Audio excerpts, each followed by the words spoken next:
வேலூர் மாவட்டம் பள்ளிகொண்டா அருகே பக்கத்து வீட்டை சேர்ந்தவர்களுடன் ஏற்பட்ட தகராறில் 70 வயது மூதாட்டி மீதும் அவரது மகள் மீதும் 2 பெண்கள் தாக்குதல் நடத்தும் சிசிடிவி காட்சிகள் வெளியாகியுள்ளது.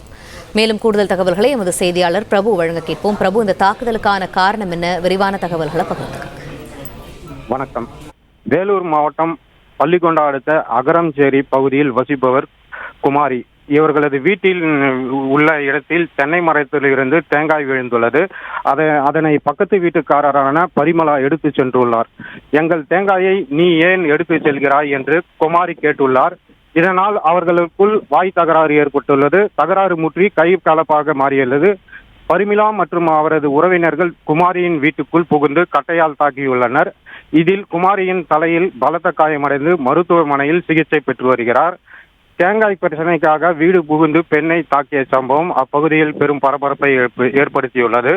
தற்போது இது குறித்தான சிசிடிவி காட்சிகள் வெளியாகி பரபரப்பை ஏற்படுத்தியுள்ளது. நன்றி பிரபு, விரிவான தகவல்களுக்கு. பிளே ஸ்டோர் மற்றும் ஆப் ஸ்டோரில் இருந்து பாலிமர் செயலியை QR கோடு மூலம் பதிவிறக்கம் செய்யுங்கள். செய்திகளை உடனுக்குடன் பெறுங்கள்.